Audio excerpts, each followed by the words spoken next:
Today we have learned about cell membrane. The detailed structure of the membrane was studied only after the advent of electron microscope in 1950.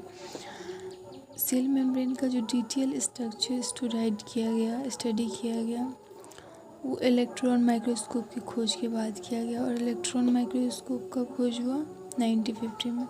Meanwhile इसी दौरान chemical studies on the cell membrane specially in human red blood cell RBC enable the scientists to deduce the possible structure of the plasma membrane। इसी दौरान scientist RBC पे chemical studies किया और scientist सक्षम हुआ एक पॉसिबल स्ट्रक्चर निकालने में प्लाज्मा मेम्ब्रेन का।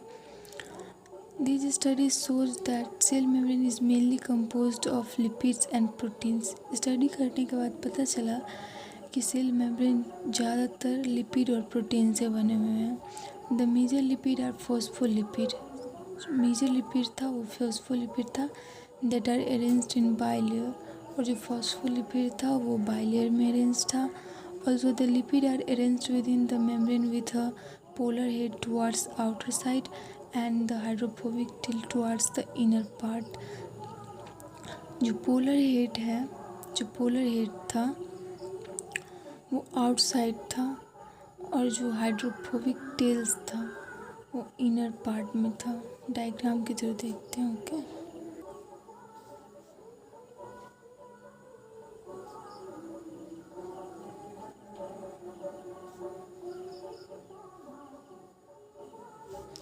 ये ऐसे करके एक सेल मेम्ब्रेन होता है ऊपर में सेल के चारों तरफ, और ये बाइलेयर है। दूसरा लेयर है फॉस्फोलिपिड का,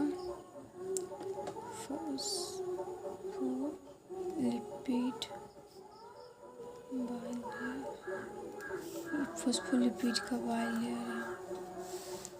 ये फॉस्फोलिपिड बाइलेयर, और इसमें ये हेड है और ये टेल है। टेल हाइड्रोफोबिक होता है और हेड हाइड्रोफिलिक होता है। हाइड्रोफिलिक मतलब वाटर लविंग, और ये हाइड्रोफोबिक वाटर को रिपेल करता है।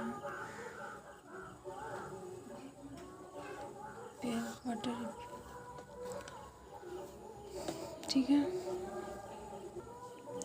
This ensures that non-polar tail of saturated hydrocarbon is protected from aqueous environment। मतलब इससे हमें पता चलता है, इंश्योर होता है कि नॉन पोलर टेल जो है मतलब हेड वो सेचुरेटेड हाइड्रोकार्बन होता है जो प्रोटेक्ट करता है एक्वस इन्वायरमेंट से सेल को।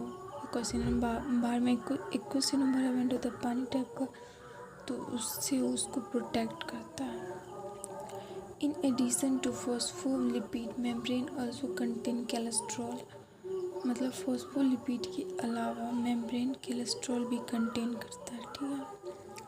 लेटरल बायोकेमिकल इन्वेस्टिगेशन के बाद clearly revealed that the cell membrane also possesses protein and carbohydrate।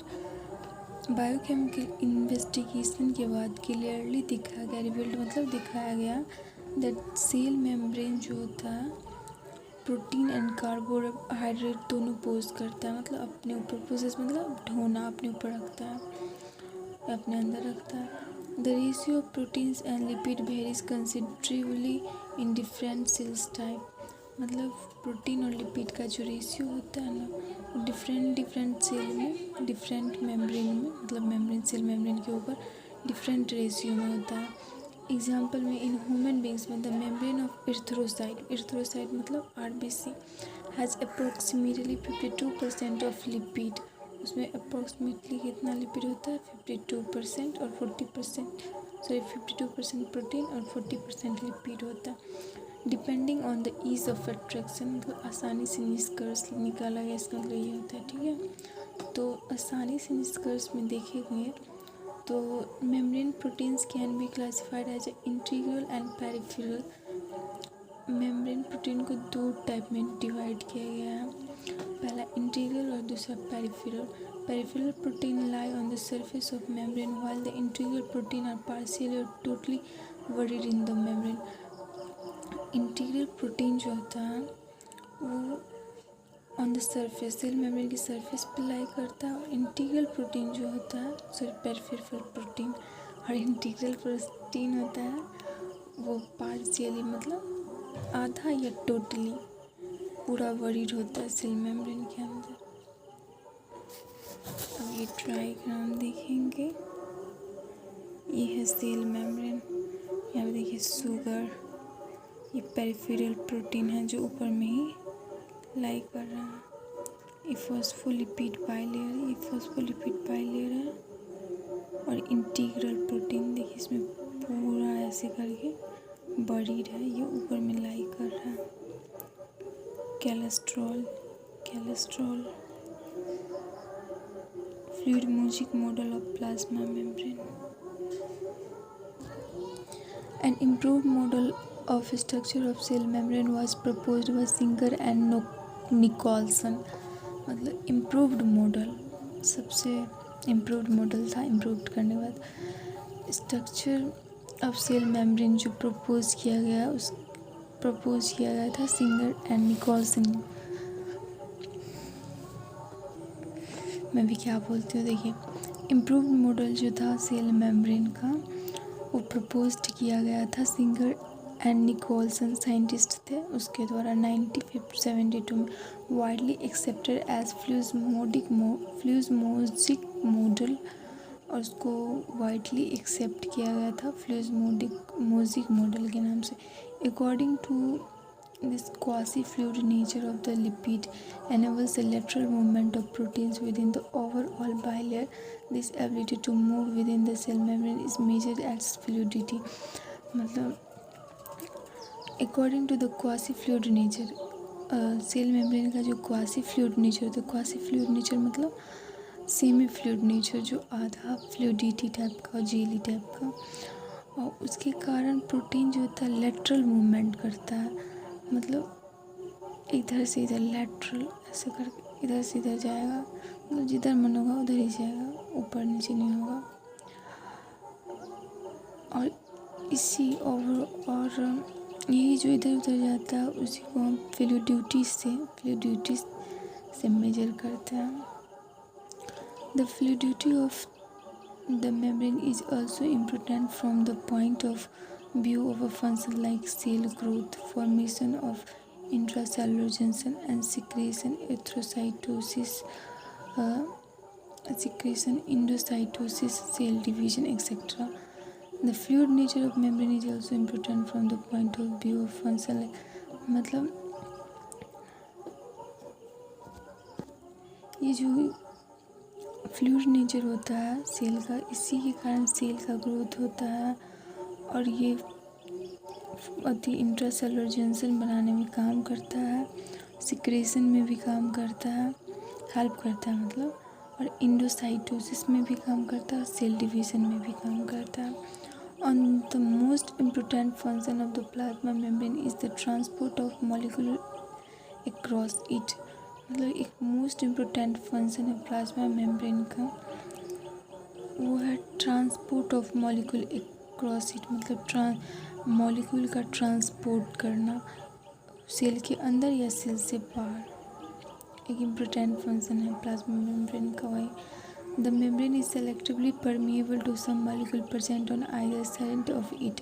मतलब मेम्ब्रेन जो होता है सेल मेम्ब्रेन वो सेलेक्टिवली परमिएबल होता है, मतलब वो उसी चीज़ को जाने देगा जो जिसका ज़रूरत होगा जाने आने का। Many molecules can move briefly across the membrane without any requirement of energy and this is called the passive transport।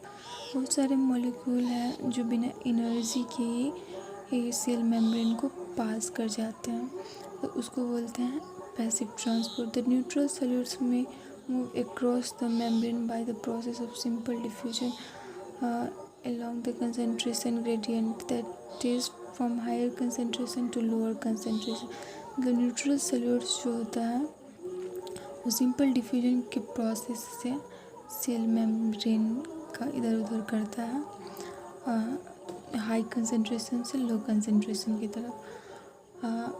How water may also move across this membrane from higher to lower concentration. Example है water का जो higher concentration से lower concentration की ओर जाता है. Neutral सेल्यूल्स में क्या आ जाता है? Water. The movement of water bye diffusion is called osmosis. मतलब जो वाटर का जो मूवमेंट होता है या डिफ्यूजन उसको बोलते हैं osmosis. As the polar molecules can not pass through the non polar lipid bilayer.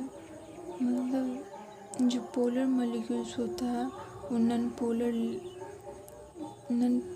जो होता है ना लिपिड बाइलेयर उसके थ्रू नहीं जाता. ठीक है, कांट पास थ्रू.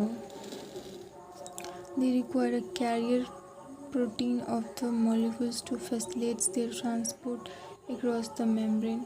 मतलब ये जो पोलर मॉलिक्यूल होता है उसके लिए एक स्पेशल कैरियर होता है, चैनल होता है प्रोटीन का बना हुआ, वो उसके थ्रू जाता है पोलर मॉलिक्यूल.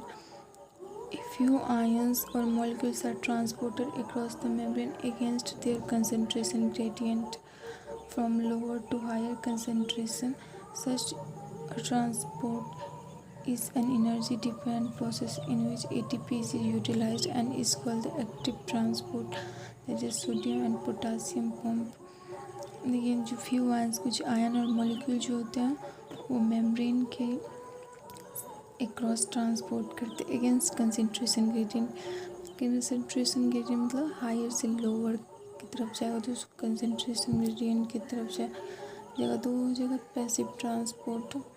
लेकिन जो लोअर से हायर की तरफ जाएगा हो जाएगा एक्टिव ट्रांसपोर्ट. और लोअर से हायर मतलब लोअर से हायर में जाने के लिए एक एनर्जी यूटिलाइज होता है. उस एनर्जी को एटीपी बोलते हैं. वो एटीपी यूटिलाइज होता है और उसको बोलते हैं एक्टिव ट्रांसपोर्ट. ठीक है, और उसमें एग्जाम्पल में आता है सोडियम एंड पोटासियम पंप के थ्रू जाता है. उसमें सोडियम और पोटासियम ये होता है आयन पोलर मॉलिक्यूल, यही है सोडियम और पोटासियम. Thank you. अब नेक्स्ट लेक्चर में पढ़ेंगे सेल मेम्ब्रेन. अगर मेरे से कोई मिस्टेक हो रहा है तो आप लोग कमेंट में बताइए कि ऐसे पढ़ाइए, फिर आप लोगों को ऐसे पढ़ाएंगे. ठीक.